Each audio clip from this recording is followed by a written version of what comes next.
already have our triangles cut. In episode 3, we went over how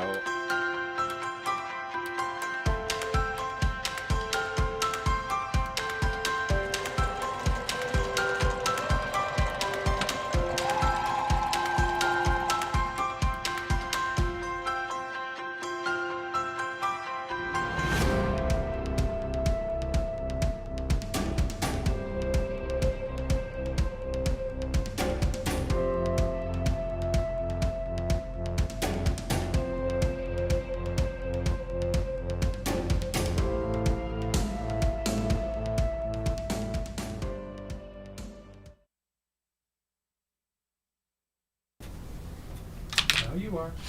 Good morning, everybody, and happy Valentine's Day. Valentine's Day, Sweetheart Day. I think they're different, aren't they? Right? I never know what those holidays are. And my dogs don't mind. They're my Valentine and my sweetheart every day. So there you go. So I hope everybody's doing good. Today, of course, we are doing our Kaleidoscope panel piece along. And I do see that we have a few questions already. I will get to them shortly. Hey, Dawn, how are you? And I totally get that question, and I will address that shortly. Today I am working on the Kaleidoscope quilt that I was working on with the panels. And if you're new and you just popped in just to pop in out of curiosity, what we're actually working on is we are working on a Kaleidoscope quilt, sometimes called a one block wonder panel quilt. Everybody calls it something different, such as the one here in the background.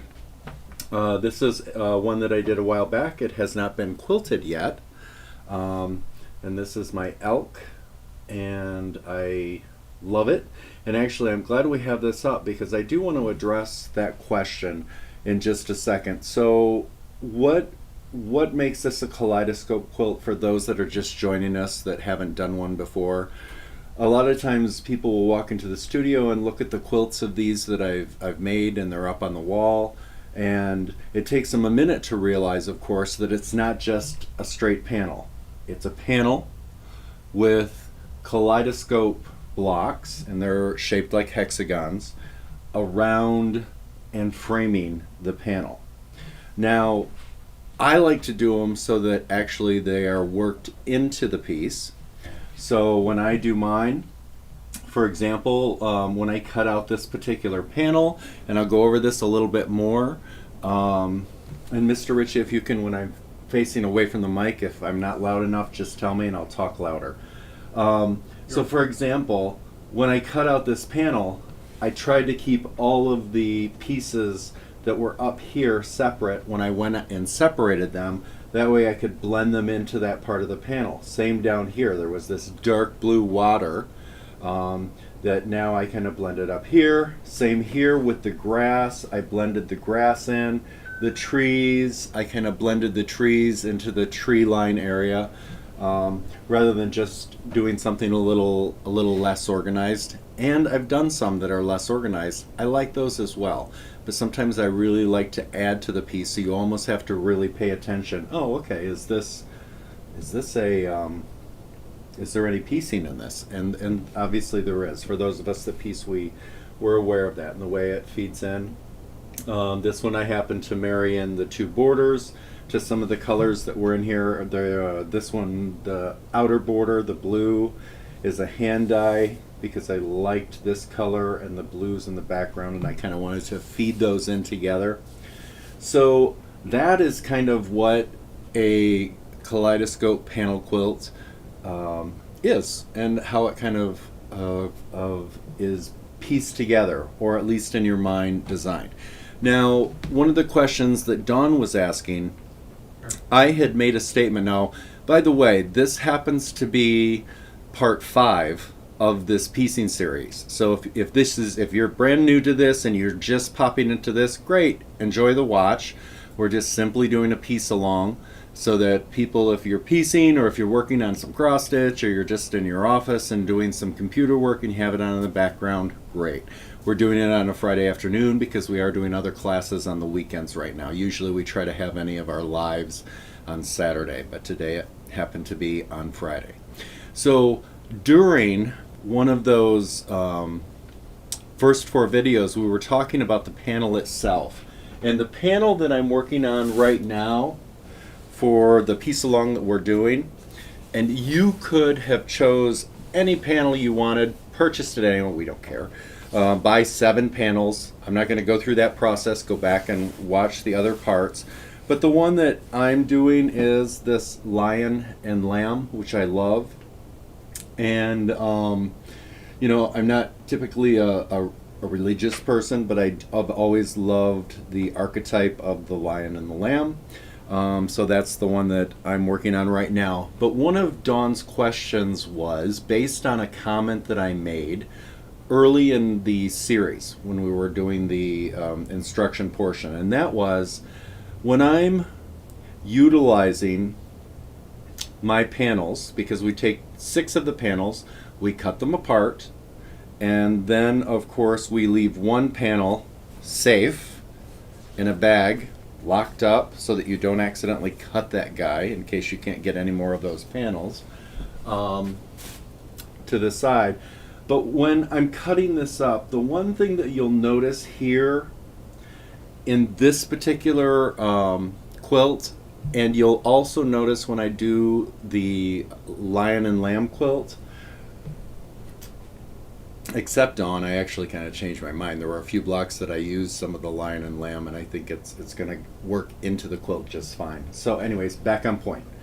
So with that, if you have a distinct animal or something, or a peacock or something like that, and then you have different things all around, and actually that, while I'm explaining this, it works better with this guy.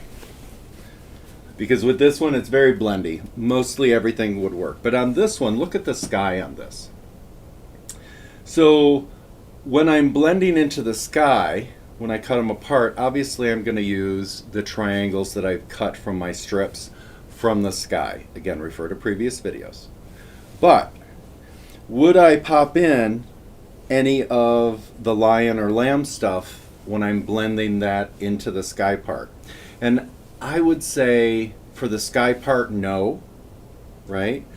But maybe I would add it, right, after second thought and kind of doing some auditioning down below, in this bottom portion here or along the bottom, right? It wouldn't be so obtruse. It wouldn't interfere with what's going on. And Dawn's question was, when she's cut her strips and her triangles, and after she pieces all of her half hexes, remember we only piece halves, if there are any in there with her, I believe it was lions. Is that the one she got? She got the tigers, lions. How is she going to work that in? You're probably going to be surprised. I remember I think I know what panel you got, and I think you'll be able to work that in, like the musculature in the animal. There are going to be places that you can work that in. Also, I would say this. One of the options that I could have had with this is the parts that I actually had cut when I did my 6-panel piecing with the actual elk in there. Maybe I would have worked that a little further into here, so then maybe the head of the elk would be there, and then some of the piecing for that would be around it. You know, it might be a little bit abstract, but I think it would still work. I know it has in some of my previous pieces. You just kind of have to play it by ear. The other part of Dawn's question was, when I finish cutting everything up and piecing it out, how big am I going to make this? And here is my answer to that. And I know that we're jumping a little ahead, but let me just answer that question so there's not that anxiety coming. As big as you want. You know, I've done a few where maybe I've only used like 10 of the hexes around a piece, but I've also done some where I actually used 2 sets of the 6 panels, so I actually got 13 of the panels, set one aside, and then I cut, you know, because I wanted a big quilt, and the panel was like a giant bear or something like that, and so I was able to use two different parts, and that almost ended up being like a king size, queen size, I should say, sorry, queen size wall hanging or quilt. And actually, that was a commission piece. Turned out great. I don't have pictures of it, sadly, but so it really depends on. It can depend on what you're aiming for as far as size, if you want to hang it on a wall, or it can depend on, I don't know what size it's going to be until it's done. So that's kind of it. Sometimes I'll use all of my blocks that are finished, and when we talk about finished blocks, let's go down to the table for a second, Mr. Ritchie. When we talk about finished blocks, here are a few of the piece blocks from the triangles. This is a finished block, and they're done half and half. We never piece those two together, right? So I believe from my panels, if we come face on again, from my panels, I think I'm going to end up with probably about 100. I haven't counted them, but maybe 100, 150. I might only use 70. I might only use 50. I might use 30. I'm not sure what I'm going to use out of my pieces. When I had originally talked earlier on, I did say, again, back on point with that particular question, because I know a lot of people wonder about that. Like,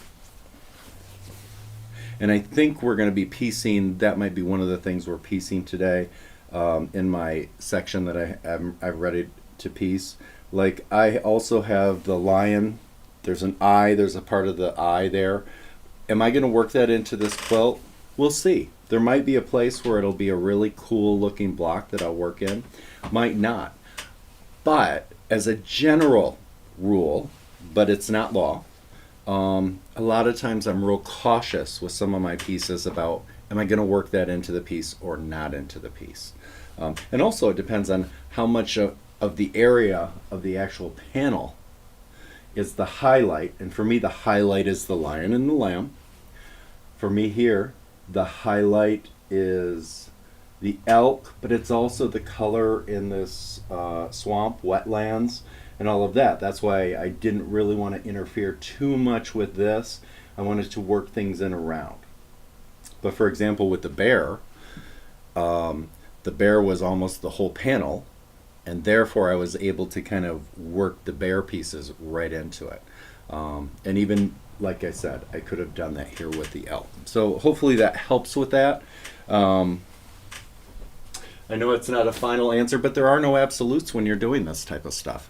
It's almost like you have to have all your pieces pieced and ready to go. The one thing you can be sure of is that if you pieced them well and you did all of the blocks, you're going to have enough to make a masterpiece. You know, even some that are just thrown together without a lot of thought, when I look at those, they're beautiful. They're absolutely incredible. So you're definitely not going to end up with a loser with any of this stuff. So what I have prepared here, and I have my 2 spaces. I've got my sewing machine over there on the table. We'll talk a little bit about that.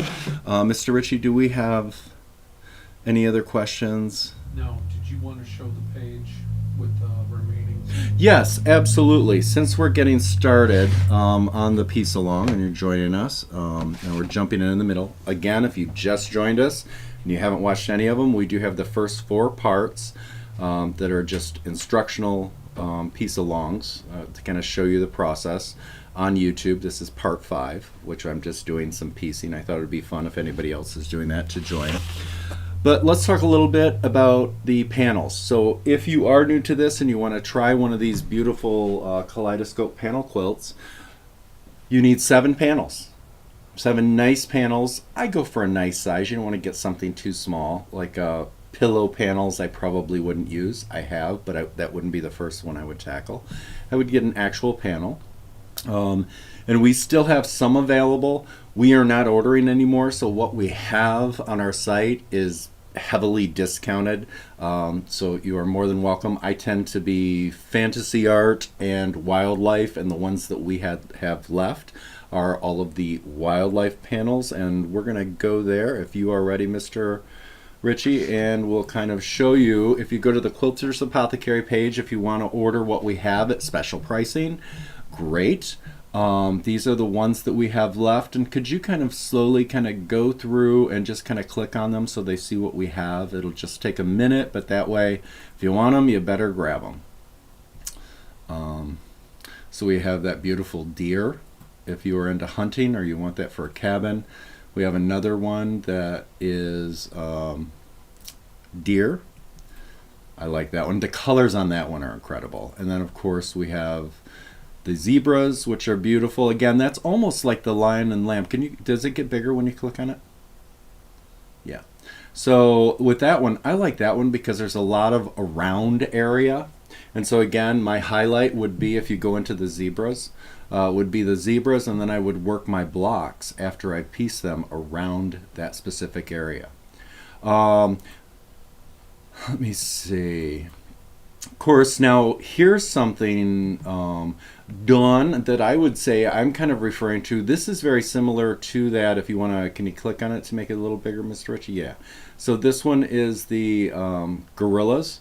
Now notice how the gorillas take up most of the panel itself. They're in the middle, unlike most of the other panels. So on that one, I definitely would be using those gorillas to blend into the gorillas, and then take the outer area and blend that in. Okay, let's go to the next one. One of my favorites is this one I love too, the panda. This wasn't the one I was thinking he was going to click on, but the pandas I love. I actually have done almost all of these, and the other ones I actually have a set for myself in waiting for a campground when I would go camping, having something to do. Now this is one of my favorites. This panel, I have to say, is exquisite in person. This beautiful polar bear.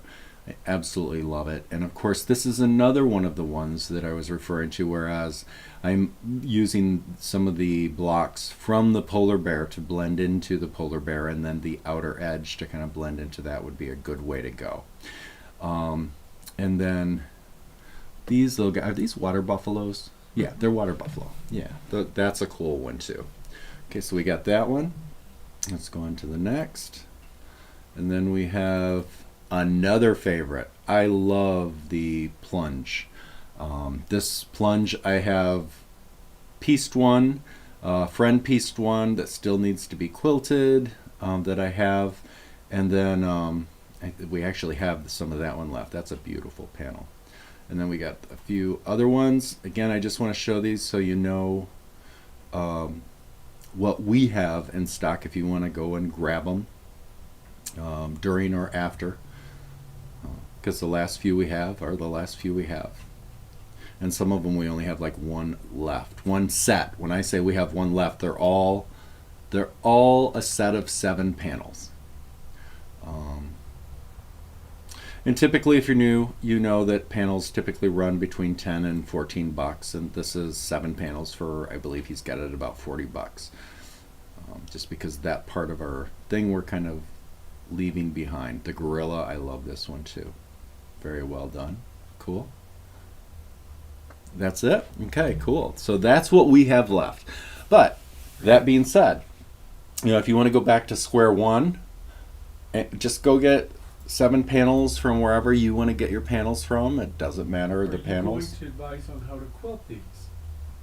Yes, actually. So what we will do is I will, after I finally finish in this particular piece along series, piecing this, I will actually quilt 2 of them, because I have to quilt this one, and this one was done on our Patreon channel a year or 2 ago actually, and so I'm going to be quilting this, and I will do a video of how I would quilt it. In fact, that's what I'll do. Instead of waiting to see it quilted, I will actually just pull it into my program, and we will do a Facebook episode. It probably won't be like, I'm sorry, YouTube episode on how I would quilt it, or I'll give 2 or 3 options of how I would quilt it. So definitely, that's definitely part of the program. Take a sip of coffee. Special coffee for the holiday. I've got Twix cream in there. Okay, so again, we are not starting from scratch. We've got a bunch of stuff already done that we did in our previous parts. So what I typically do is I work through my process, and I've said this I think in the other episodes, but I'm going to re-say it if we go down to the table.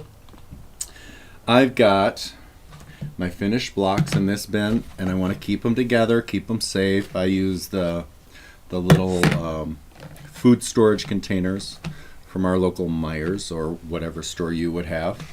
And then in here are all of my triangles, and each one of them contain 6 exactly the same triangles. Again, refer to the previous videos if you're just joining on how we did that.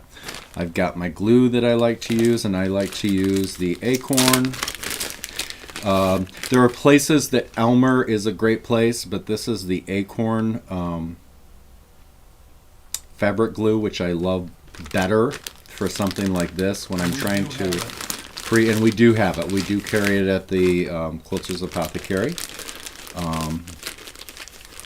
And a few places carry it. You might want to check your local, but of course check with us if you can't find it. Unless you are from out of the country. If you're from out of the country, we can't ship that to you. Is that correct, Rich? Yeah, we can't ship out of country. Can't ship fluids or liquid or anything like that out of the country. And then in another container, what I do is I take my, as some of you know, I take each one of the single, and what I've done is I've created 2 of 2, so I'm sewing 2 of 2 together. I've got them all stacked out. You saw in the previous video that I keep them stacked evenly, so I do just a little brush up when I figure out a layout, and this is quickie. Dun, dun, dun, dun. And I usually do 4 or 5 at a time. I'll figure out, and here's how these are cut into 60-degree triangles, and mine are cut from a 4-inch strip. Again, refer to the previous if you've never done this and you want to get caught up. So there, whoops, so you got to be careful. So there is going to be my finished block. It makes this beautiful kaleidoscope block. I glue this seam to this seam. I glue this seam to this seam. I do not want to do another because I'm making 2 halves, and if I did another, that wouldn't work. So then once I glue these, I make them a stack, and then I put them in here. I take my 2 leftovers, and this is just a reminder as well for my folks that maybe haven't started this process yet, and then I put them in here. So everything in these 2 bins are exactly in order. So when I take these over to the machine, which I'm going to head over right now and do these right here, then when I come back to the table, I know that they're all string pieced, so they're in order, and they're going to match these as I add the 3rd one as we go along. And what I think I'm probably going to do, just because we're doing this special piece along, is I'm probably going to go ahead right now and do about 5 or 6. So I'm going to take these 2 and put them there, and I'm going to stagger them like that. These 2, and I'm going to make sure that when I stagger, my glue is facing me right now as I set these up. So these 2, the glue is here, and I'm going to keep these in order. This is the 3rd set. Now, I could do this whole container, and if I were at home in front of the TV in the evening, I would just do that. But right now, I'm going to do a few of them.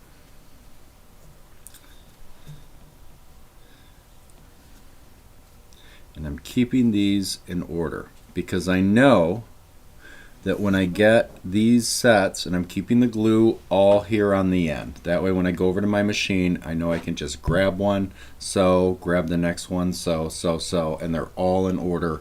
And when I come back, they'll match the top portions as I work my way through with the third. 1, 2, 3, 4, 5. Let's do 6.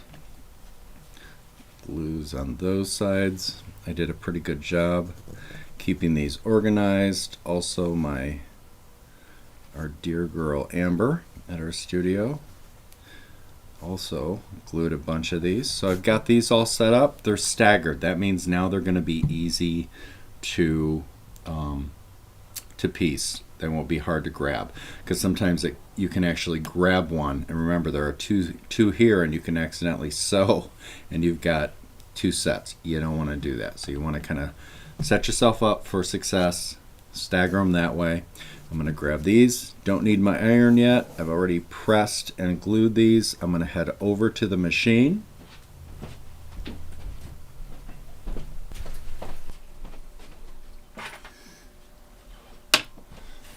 Okay. Oops. Let me get my chair up. There. Love my chair. You know, you got to have a really nice chair at your machine. That is something I used to take for granted, and just use any old chair. And you switch mics, right? I did. Thank you. So he's always on the ball. Okay, so I've got these. If we go down, top down. Okay, so I've got these laid out, right? So now I know they're in order. I am simply going to go ahead. The glue is all facing me, so I'm going to go ahead and turn these this way. Now, if you have the dropsies, or you're disorganized, or you have a messy area, let me show you. My area is pretty clean. I'm zoomed out as far as I can go. You may want to go ahead and use one of those containers and just set this in those containers, so that way they're just a little more safe. But I'm simply going to set them off to the side. They are in order, and let's do the Mr. Ritchie has some new equipment here. Let's go to the side. So now what I'm going to do is I'm going to grab my first one on top. I have, if for those of you that hadn't watched the earlier episodes, I like the little magnetic guides here, the 1/4 inch, but I like the big long ones, just because I like the way that they work. I've been using them forever. I know for a lot of people it's like a beginner thing, but I like it. And then I like to put a few pieces of tape on one side so it doesn't kind of move out of the way. And then I actually throw another little piece on there. Again, I showed how I did that in a previous video. Now I have a perfect 1/4 inch. And by the way, if you face on, the one thing that I will say that is a good tip with any quilt you're piecing is I tend to like to stick to the same machine per quilt, right? And I know a lot of you have many different machines. I know myself, I probably have about 20 sewing machines. Now obviously I have a few favorites. Some of them were classroom machines that we had. My three favorite machines that I have, one is this one, if you do top down, which is my Juki TL18. And I absolutely love this, and it's fairly new for me. I've only had it about a year, I think, year and a half, and I absolutely love it. It's a semi-industrial. It only does straight stitch, but it's incredible for piecing. I also have if you face on, I have a Handy Quilter stitch machine. I have the 210, which I don't think they make anymore. It's almost like a modern small featherweight, but boy, it's tough, and I absolutely love it. I think their replacement for that was the 310. I don't know if they make those anymore. I don't know if Handy Quilter is carrying that. I know they're going through some changes, but you can always check on that. I love those. Those work fantastic. I actually, Mr. Ritchie, got me years ago a Sapphire. Sapphire, and that is a, who makes that? Viking Sapphire, which I really like. I haven't used it a lot. It's, when people get me presents, it's hard for me to use them for some reason. I don't know why that is. Probably the same crazy philosophy as people that. Where did you get the longer magnetic guide? We had them, but we're out of them. Yeah, we had them. Rich can check and see if we can get some more because I know they're really popular. So if you give us a little time and check back with Quilters Apothecary, check. They're hard to find. So you can do a search. Longer magnetic seam guides for sewing machines. But we will get more in because it's my favorite thing, right? And I know that before I retire, I want to have at least 20 of my own in stock, right? They're kind of like reading glasses. You got to have a lot of them because when you want them, sometimes it's hard to find them. Or am I the only one that goes through the reading glasses or snippers thing? I can start out with 8 pairs of snips and 8 pairs of reading glasses, and by the afternoon, I can't find one of them. So there we go. All right, let's go to the side here.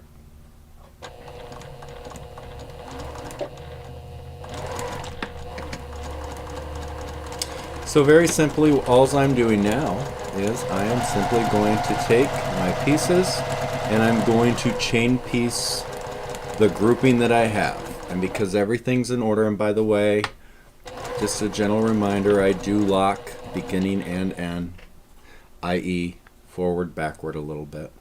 Slide that in, go along, and I want to keep that as consistent as I can. That's why I like my guide. I actually, for this machine, do have... Oh, and I forgot. I also have like 5 or 6 featherweights, and I think 3 of them are custom painted by my dear friend, Mimi Dearden, who does amazing restoration of featherweights. And on our Patreon channel, we did a 3 or 4 part series, and we went through taking a featherweight apart and doing full maintenance and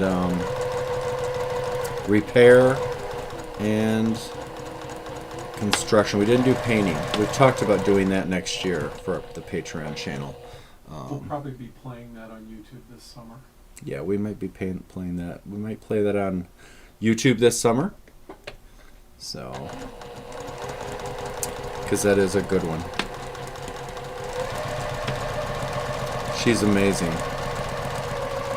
Now, she's like a lot of people with the featherweights, though. She's very picky about what she's willing to paint over, because she will not paint over one in good shape. It has to be pretty dilapidated for her to want to paint over it. By the way, I am using 1.8 stitches per inch straight stitch. I am using Isocord 40 weight poly as my piecing thread. And Rich said I have a question. Mr. Ritchie, ask him if he ever holds his tails Or first 2 stitches. Like you do on a long arm. Yes, I absolutely do if you face on. Yes, absolutely. So, actually, I used to do that. Now I don't do it anymore. And what I do instead that works well for me, and I'm assuming as you season as a piecer, you kind of get this eventually. But for me, what I do is, let's pretend, let me lift this up. Let's go back down to the side camera. So what I do is, when I put a new piece in, I go in a little bit. Oops, let me go in. I drop, and I'm actually already on what I'm going to piece, and I use my hand wheel, and I drop my needle. And I find, for me, that does the same thing as holding the tail used to do. In other words, I don't get any weird, I don't get the fabric going down into the feed dogs, none of that. And then I just do my reverse back and forth, and I just never have trouble. And what I also find is, now at this point, I am going to, as I put my next piece in, what's going to happen is I have about an eighth of an inch, quarter inch space there there's nothing there. But I'm simply going to feed it in, and I don't have any trouble, no matter what machine. It's that first start off where in the old times, before I knew what I was doing, I would have that trouble, so I would hold the tail when I started. And you still can. You know, what works for you. And I gotta make sure, sometimes I forget to backtrack and then I go back. I figure if I'm within an inch, I'll do my backtrack stitch. You know, for me, piecing is just, it's an enjoyable part of the quilting process. I love doing the surface quilting with the long arm. That is, of course, my favorite. But as I get older now, and I haven't done a lot of piecing, I am enjoying the piecing a lot more. Clear Sky says Juki's don't grab fabric like other machines do. Yeah, absolutely. I agree. I have found, and I'm assuming you're talking about that first stitch, when you take it, pushing it down into the feed dogs. If that's what you're referring to, I absolutely agree, because it just doesn't. I love this Juki. Love it, love it, love it. My friend Ruth Kay let me use one. I was piecing some project bags at our retreat that we have every year, and she let me use the Juki. You know, I think she did it on purpose, and I fell in love with it. She used my Handy Quilter Stitch 210, and she fell in love with that one. And so I actually had two of those. So I handed off that one to her, and then I went out and purchased this machine from a wonderful shop in South Bend, which is now Indiana, which is now south of Indiana. And I gotta tell you, I got a great price. These are typically, they can run the gamut from at a show special, $1,500 to $2,400 is the manufacturer's retail price. Probably now with all of the what's coming down the road here, they're probably going to be more now with all of the tech on the 25%, because I don't know if it's what they're made out of. So Judy asked, stupid question, why don't you not recommend pillow-sized panels? I don't not recommend them. I don't recommend them to new people. If it's your first piece, I would suggest a regular size panel. And the reason that I wouldn't suggest a small panel, if you face on, is when you take the panels and you do the stacking and pinning so they're perfectly mirrored on top of each other. If it's a small, now I've done one that the panel was, I think, like 14 by 14 or 16 by 16. And the panels, the strips that I cut, instead of being 4 inches, the strips were 2 inches. And so when I pieced my hexagons, i.e. my 6-piece pie, of course, if you're using a 1/4 inch seam allowance, you can get some serious bulk. And so for a new piecer that hasn't done a kaleidoscope quilt, or whatever you want to call it, a one block wonder, whatever, that might be a little bit difficult to deal with all of that seam allowance. If you are a seasoned piecer, or even you have like 4 or 5 quilts under your belt and you want to go with a smaller panel, then go with a smaller panel. That's absolutely fine. It's going to be a little different. Now I will say this, when I did my smaller panel piece, what I did was I changed to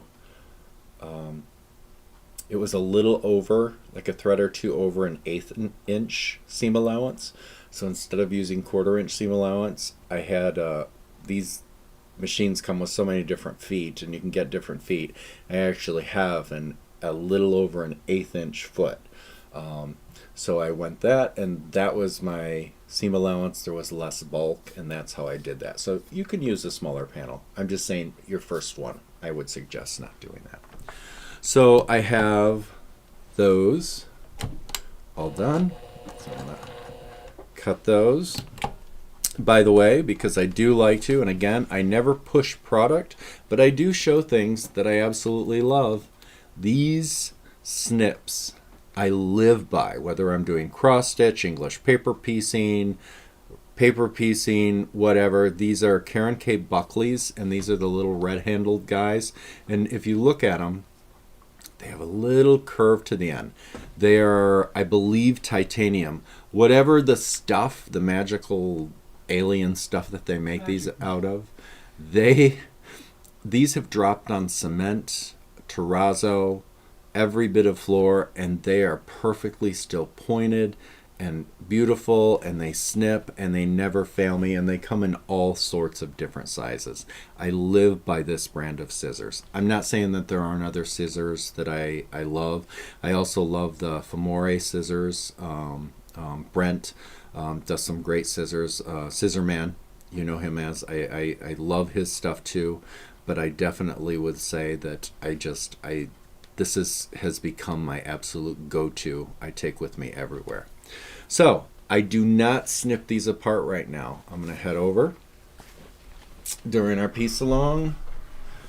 I'm going to head over to the table. All right. And I am going to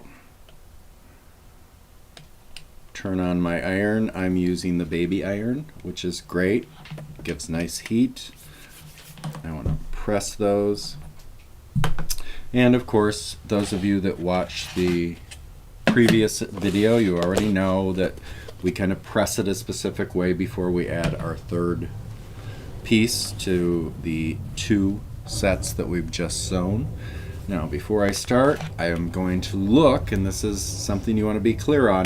That's why I like to organize everything stacked evenly.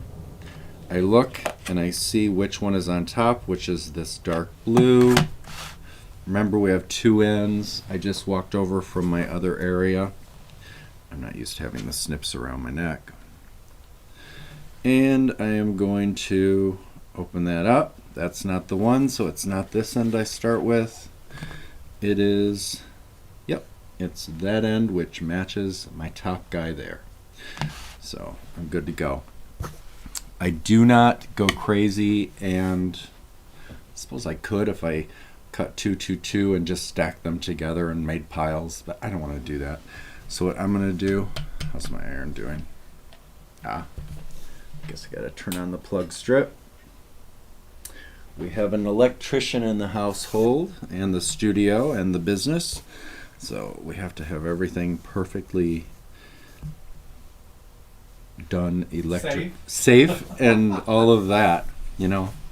I remember you know, the first time the boss, the business partner, took over everything. I think we got rid of 40 extension cords, and I don't mean nice extension cords. I mean some of the garbage stuff that you'd get at a dollar store. And there were new laws laid down in my quilting studio. So there we go. Take these off. Okay, so I'm going to go ahead. I am going to cut the first 2. Again, I'm only going to cut those 2. I'm going to cut these apart. And let me see. I'm going to move this over, make it a little easier to see. Get us a little more centered here. And again, I know that the top 2 are going to match these 2. Get this out of the way. Yep, now it's doing it. Getting nice and hot. Okay, so here's the first thing that I'd like to do, again, as a reminder, as you're new to this. I'm going to go ahead. So this is important. You might want to do this. Ask him what regular size I should. Ask him what regular size iron he uses when he's using the acorn seam align. Sure. So, Maureen, I like, if you face on, face forward, I like the Acorn Makes It. Yes, absolutely. So that's your question. I love the Acorn Seam line. Again, my So friend. she's asking what iron. And what iron? Oh my gosh. I have the super iron. I have a Conso with the gravity feed thing that comes down. The sad thing is, it'll take out your house if you're not a smart person, right? I mean, this thing does not turn off. Do you have on your computer, is there a way you can pull up what it looks like? I live by that. I have, again, same as my snips. I have dropped it on the cement floor. It's like $100 sometimes, maybe 120. It's been a long time because it lasts They're a lot more than that. years and years and years. Back when I remember when last one I got, I think it was like 120 or something like that. Actually, 124. Yeah, so 124. So Rich will cut in with that one, and I love it. I Go. love it. That baby is heavy, so keep that up there. So that thing, that iron and that little silicone thing, you never ever have it up on its butt. It'll burn it up. It'll burn it up because it's got a fuse in there, and the fuses are replaceable. But the gravity feed, I got an IV stand for like $20. I hang it, and the steam will shoot across the room. Now that iron weighs like I mean it's heavy. You set it on there and it's easy to do if you come back straight on. It says here it's only 4.6 pounds. Yeah. But it's way more than that. Oh, it's way more than that. I'm It's telling about you. 30 pounds. That's no 4 or 6 pounds. It's a heavy iron. So when you put it on, it is pressing or ironing, whatever you're using it for. That is my absolute favorite. I know there are wonderful irons out there, the pop up and the circus jump through hoops things.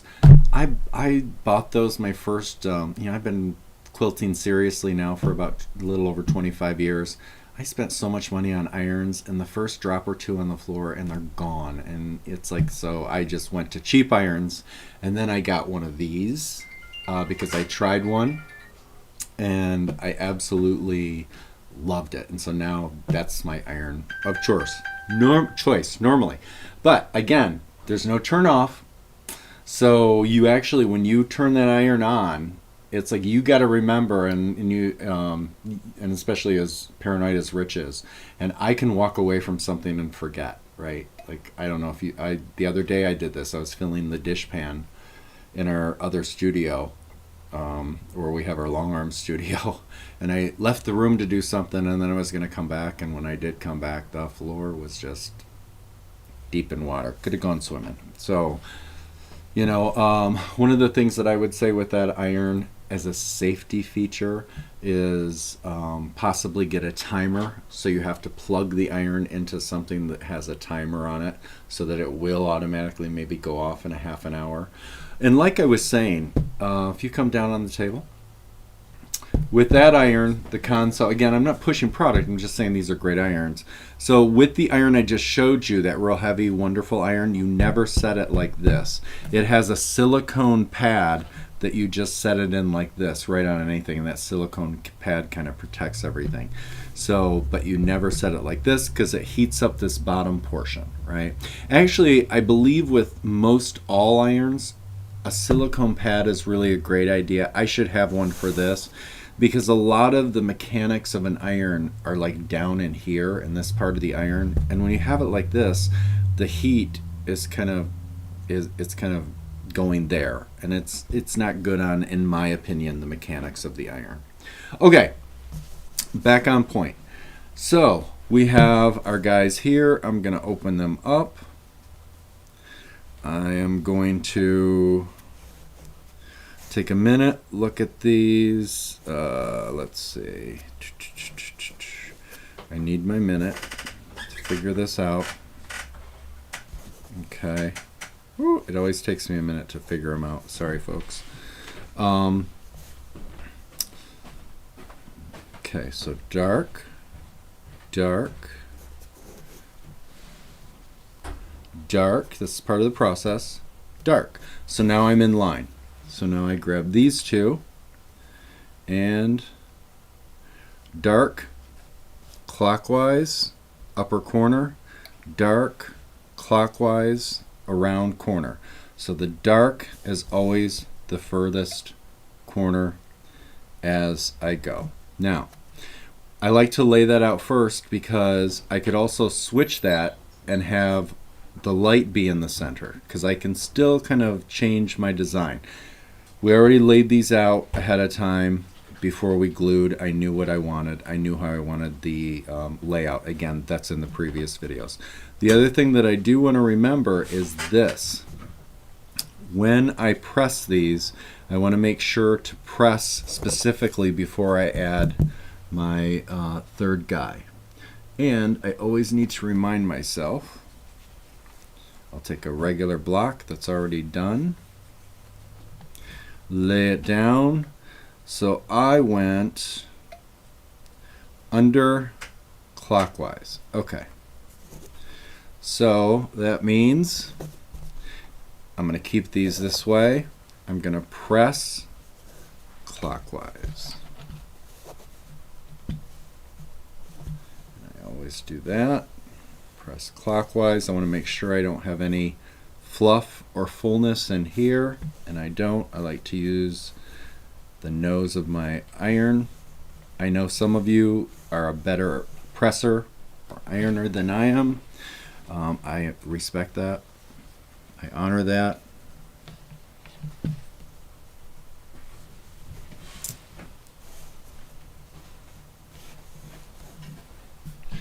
There's that. Good to go. Take this.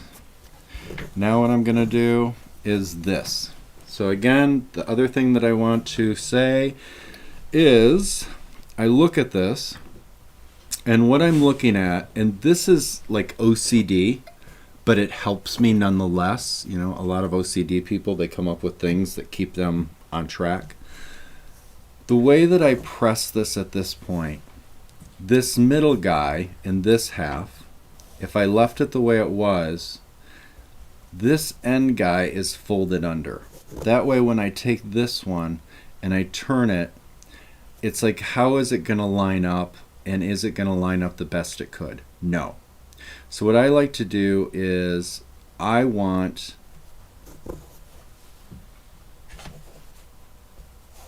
to move that up, because what I want, make sure I've got it back in line, dark, dark, dark, going around clockwise, same corner. This one now is perfectly triangled the way that I pressed. You see that? This is the full triangle. When I flip that over, this middle triangle is the full one. Now I know that I can take this, grab my glue, glue, and I keep my glue in a Ziploc, because just like any of my marking tools, markers, blue marks be gone, I want to keep in a Ziploc. And then I'm going to go ahead, just because,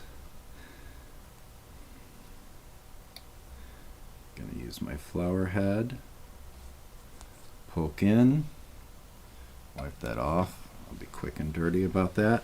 And now I'm going to get down, turn my hat around, and I'm going to put my bead of glue here and down, just like that. Okay, not a lot, and I'm keeping it within my 1/4 inch seam allowance. And Rich, I've got the right mic now. Is that correct? Yeah.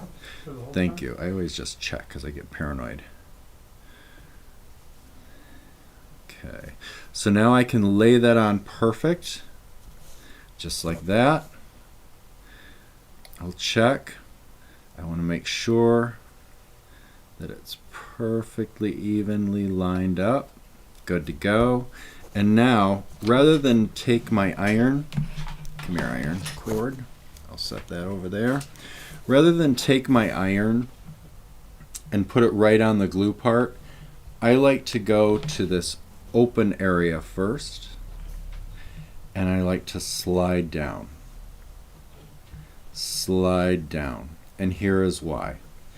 And then I go ahead and I press that part where the glue is. What I find when I do that is my iron doesn't stick to the piece and then it comes up because it automatically kind of squishes any extra that would be in there. When I come here and I slide this way, it heats it up quick enough by the time I get down here that I don't have that stickiness to the iron. Remember, I'm not putting a lot of glue on there. And now that one's good. That one's pressed.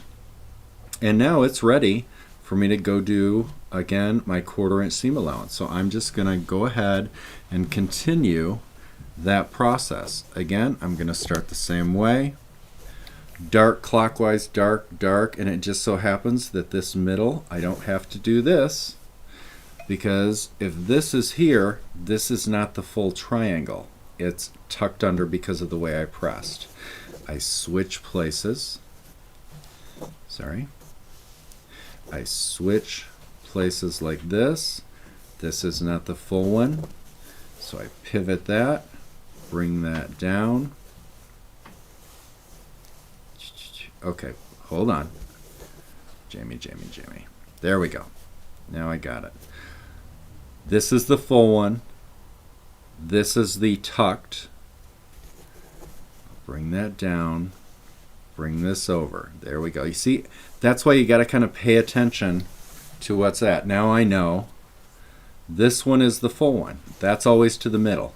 The full triangle that doesn't have the fold under always goes to the middle, but you always want to double check. As you saw, I would have been screwed up if I would have automatically did what I initially did, and then I had to play with it to get it back to where I need it. And then I always double check. Darken this corner, darken this corner, darken this corner, because that's the way that block was laid out. I do my glue, and then I continue on. And by the way, I always take this guy, take the lid off, pull this guy off, because this makes me crazy. It's in my way all the time. Okay. Now, take this. No stretchy. Everything's bias. Put it there. That's another reason I like the glue. And remember, I don't hit here, and here's why I don't hit here. Let me do it. You saw nothing stuck. Now see, it didn't do it that time. But sometimes if you get too much glue, what'll happen is it'll grab the bottom and drag it, and it'll disalign it. If it does do that, the one thing you want to remember is you can peel away the glue if it misaligns.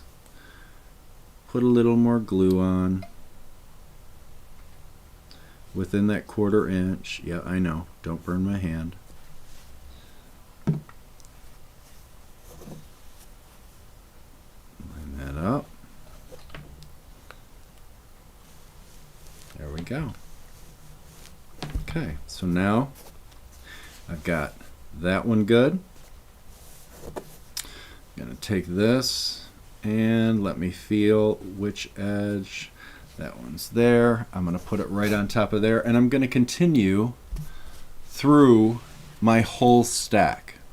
Now, for the folks, and I will go there, I'm going to continue with that, but I want to say something. So the next step, after you get all of your pieces done, let's say all of your guys are sewn into two sides. Let me turn this off.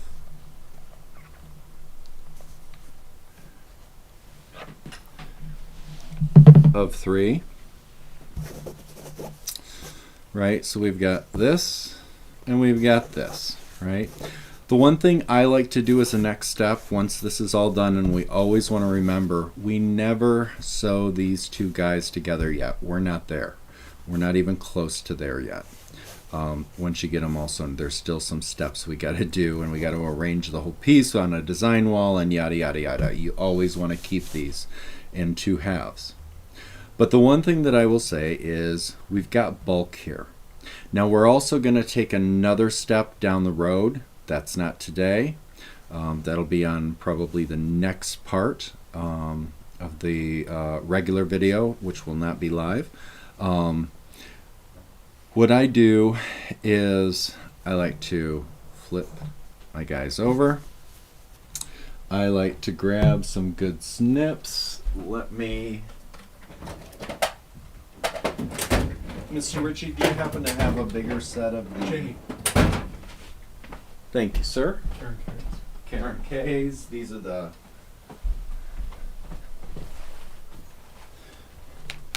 pink handled Karen K's again. And what I'm going to do is bring you closer. Right there. Okay, so here's what we have. We have this. When we make our rows down the row, what'll happen is we've got a lot of unnecessary fullness right here that we don't need, right? And I like to go ahead, get my stack together of my completed halves, and I like to go at a diagonal and do a little snip. I like to snip off a little dog ear. What that does is it takes a lot of fullness out of this section so that when I go to piece it together, I don't have as much bulk right here. And again, you can go as crazy or not crazy as you want. I have a friend that actually likes to also take just a little bit more of the tip off of there. That's fine if that works best for you. So however you want to do that, that would be my next step. And again, we don't want to cut the seam. We simply want to trim away any of the excess. And I always like to go ahead and go from the cleavage portion here, not on the thread, but up, and just kind of take off that tip. And that gets rid of a lot of that bulk.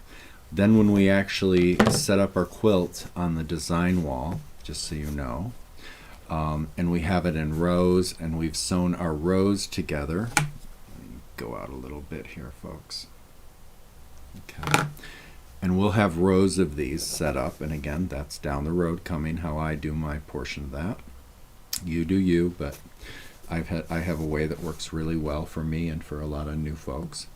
Then all that bulk is gone, so that when I actually sew my rows together, I'm not going to have so much bulk here when I actually press. And let me see. Hold that thought. Let me... Okay, and I'm looking, I'm not going to take that down right now. But if you, on this, for example, these are half hexy rows. So at the end of the game, if you don't know how this works, again, this is going to come down the road. But I have a panel, and then I have pieced a frame. And all of these half blocks are sewn into rows because there's no Y seams. I don't do Y seams often. And then I have that frame, and then it lays on top of the panel once I've designed on the design wall how I want this set up. Again, there's more steps than that. But that kind of explains, as we're sewing the rows together, how I really don't want to have all of that bulk in each of those points. And so that's one of the ways that I like to get rid of that bulk. So hopefully that will help a little bit with my new folks doing this. And by the way, we always want to remember, in quilting and piecing and all of those things, there is so many different ways to do all of this, right? So you're not tied into any one specific way. And thank God for YouTube. There's just tons of different options and artists that you may like their style and the way that they teach. So that, are you calling for Questions? break or questions? Does anybody have any questions? Does anybody have any questions? Oh, that's the question. Does anybody? Yeah. Does The anybody have any switch. I questions? shut off the iron. Yeah. When I shut off the switch, I shut off the iron. Yeah, that's definitely a smart way to go.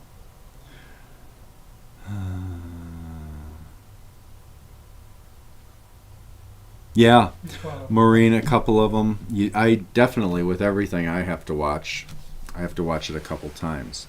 I'm getting ready as I do my.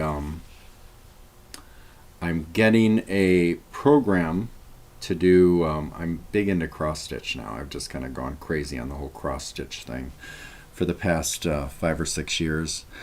And I like taking photos of my dogs and photos of family members, and I like to take those and turn them into graphs, but I don't like cheesy looking graphs. I want them to look like a photo. So I have to look at my I'm going over a program later this weekend to figure out how to do that particular program. I think it's called Max Stitch or something like that. We have a question. Yep, I heard you. Will you be elaborating on sewing those together? Absolutely. So that's going to be the next video. So this was simply, we wanted to pop in for an hour because some people kind of wanted to see the process again that we showed on the last video. Plus that next step of once you get them all sewn together, because for me, I only get to sew in the evening. It'll probably take me the rest of this week to sew all of my halves together. And then the next step will be on the design wall. We will be laying out on top of the actual panel how we want everything situated on the panel. And then once we get that, I'm going to show how to label that. Then the video after that is me sewing the rows together, or making the rows, completing the rows, sorry. And then the next video is once you've sewn the rows together, and then you make the frame itself by sewing those together. How do you then take this frame with a hollow middle and odd shapes? Because the other thing I want to share about this, which I think is really important, is this is square, but I don't always do square. Sometimes I like to do an odd shape if it's a wall hanging or an art piece. It's not always going to be square. I don't know if this one's going to be square. We'll see how it turns out. But then at that point, then we will do, of course, the sewing them together. So that will be the next step. This is a part of a series rather than just this is the whole jam on how to do it. So that is that. Let's see, what do we got here? I'm looking at the screen. United Kingdom. Oh, thank you, Linda. That was very kind. Thank you, thank you. Clear skies. You are very welcome. So there we go. So that's kind of, again, a rehash of a little bit deeper of what we're doing and where we're heading with this particular project. I hope you join us for the rest of the series. If you haven't gotten your panels and want to start, remember, we have the first 4 parts up. They're not going away. So you can start. This one will be in episode 5. We will put that up as soon as he does his magical thing with getting it ready after the live. And then it will be put up as part 5. And then, of course, I'm trying to think. I'm trying to do it every week. I believe next week will be another part, and then we'll keep going. I believe we're probably going to have about 3 more parts to complete it, maybe 4, because there's a lot to go over to get there. So, did you see this? Maureen said somehow I'd like to use all the hexes. Maureen, you're a woman after my own heart. So there you go. I want all of them. I know, I do. And I will tell you this though. I don't always use all of them. So, but I keep all of them because I keep thinking one of these days I'm going to make this really cool quilt with all these different leftover hexes. Because usually, I tend to do same size strips. I don't always do the same size strips, but I have like 4 different size strips that I usually use. I know I typically will use either 3 3/4, 3.5, 4-inch for this one because it was such a big panel and open that I wanted bigger hexes. And then I do have some of my miniatures that I said I'd do the twos. So I always keep those all separate, and I think one day I'm going to do this really cool quilts from all of those leftovers. An orphan kaleidoscope quilt, I guess. All right, everybody. Well, I think it is time. I know it's Friday afternoon, so I know you got a lot to do. You got a great weekend to look forward to. And I want to say this, for those of you that joined us, thank you for being part of this community. You know, here at Quilters Apothecary, we love everybody that shows up in our space. Absolutely everybody. Everybody belongs here.